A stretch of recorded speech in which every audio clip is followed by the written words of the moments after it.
Aso tofi manuia lo tātou o tanu o sau whaafonga anga, e leisi whaapoponga le neo telefau mai Sāmoa, o se mai el whaafonga. Ua toe tau a awa tu fo e sui o le Kalesia Yesu Keriso le au pa ia o aso ngatai Sāmoa, le isi o lātou pusa o loa whase futu lo na tele, o le lo na valu e leo pusa o loa, wa o lātou fo ia molmatanga rengo le soi fua malo lo ina. O le fesoasoani le nei le Kalesia, na o lātou āmatamaia i le tausanga e rua fese fulma le whā. O le fesoasoani fo le nei le Kalesia, e lalo o tāru sanga le mtanga rengo le soi fua malo lo ina, e fesoasoani atu iai lātou o lo iai manuanga tu mau le soi fua, e le tūlanga mo o mia leo no fō whaata avalvale ma to'o. Na whaftai e le fionga le minista o mtanga rengo le soi fua malo lo ina, le fionga wa lasi roa pito whanua ta fitu sele, le lua fe fitu se lau no fofa ta avalvale fau. Whapea foi matoto e se lia ma le vadu se lau e tu ainga ese. O isi pusa o loa sa foa ina na whaapopo e foi le foa e le Kalesia. E ala lulato whaatupe ina leo o loa mana o mia, ma mea whainga aruenga, ma nisi o masini whaapito e whaonga ina le ngausia lea ma le fausia o a ao, po vai ma lima whaapipi i se i tulo.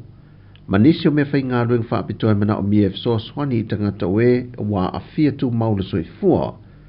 Mai ua ma whai lava no lātou ngā o sia i Sāmoa nei, ia i lātou ua iei le poto whaapitoa. Na whaamanino le fionga le minista, o ai e inga mata i alo nei fō ai, e le ma whai o ne whaonga i nei te tonu mao ta ngase ngase, ai tau lava o le whaasafua tu matu i nātu i tangata Sāmoa te ito atasi, e iai a fianga tu mau le soifua. O le fionga le minista na ia wha leo ina le anganga whaaftai mai le malo, mo le foae ma le anga le leia le Kalesia, mo tangata lau te leo le atunu. O se tasi o saunoanga au tū o le atuanga o le se lautau sanga o le kolisio avele, na vala au lia le fionga le au mamalu le malo e whaia san saunoanga whaamanuia i le whaamoe o le lau mua. Whai lue le fionga le au mamalu le malo tui maleli whano vale to solo vi le lua. O le kolisio a vele sa a o ngai tua a, o uso, tua ngane, a tua whaafine, o whanau o a inga fo i mawo o e pe lema mamae. O a vea neima mitamitanga o le atunu e pei o le udua e whafonga whetalai o le maoto Sāmoa, o nisi o minista o le kāpeneta mwhai puli o le parlemene, o nisi o whaurulunga o mtanga ruenga ma whaalapo pitonga le malo, o nisi i taitai o e Kalesia, whai whi auto ia ina, o sea ma lau whainga ruenga te tofia le tua, o nisi wa avea ma fo mai, o nisi loia, o suetusi, whaao le Universite o Sāmoa, ma isi tula ngā tofi maua le lunga. O nisi wa whaia lātou bisinesi, whaia ati nae ma whai whaato anga. Au nisi o teitai ma matai o awhio anga o mālala whanga. Sau noto i malele i whano, wa tele le sao i le malo e Kalesia o bisinesi o nuu, ma le atunu wao. Whapea foi ma le whaanga tama i taalonga ese a onga, ma taalonga whaavao malo i le larangi. Ai maise o le avea i masiampini le lakapi mō tausanga i tele i le taalonga whaatau sala la lātou taalo malosi ma le loto taalo watu tasi na manu malo. Mau whapea lava i atu moto le Pasifika wa au whaamnianga o le poto ma le tomai wa avei ma whaurulungo nisi o atunu o le Pasifika le ua toe o whanga poto mai i le whaamoe mo le se lautau sanga o le lau mua. O loi kānata le whaalele atunu o le Sāmoa Airways mō tūlanga whaalele o le afi, ma le whaamoe e te tau na toi fwoi mai le masina o Novemba. O ngā ruenga o lo whaaleleia e au fiai le toi sui ato le afi fōu, sui no fōu ma toi whaaleleia le tino ato le whaalele, mai o le fōwhanga le nei na whaalia le ofisa sili o le kompani whaalele a Sāmoa. E tau ngō fia atu le toi whaafo le afi ma whaaleleia le tino vaenga pe o na tā ua, nei lo o le whaatau se whaalele fōu.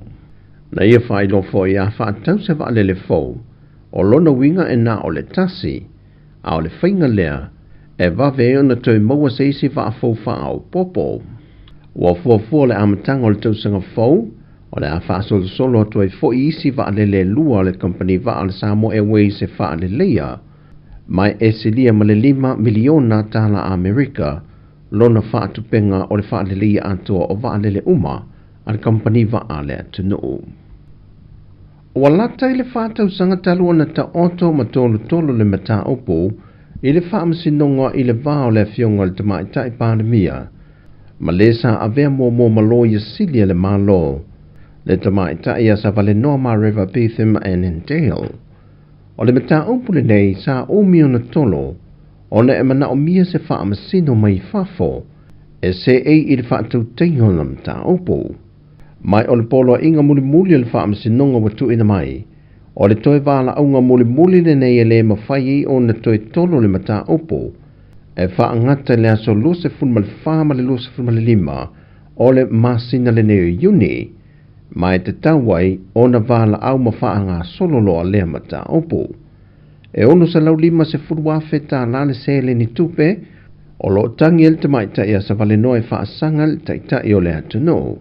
mai e le talitonuga o sa valenoa, e soli tulafono le awala na faamālōlō ai o ia, e leʻi uma lana konikarate. O tala fou ia mo lenei aso tofi, manuia le tatou atunuu, faasoifua ia.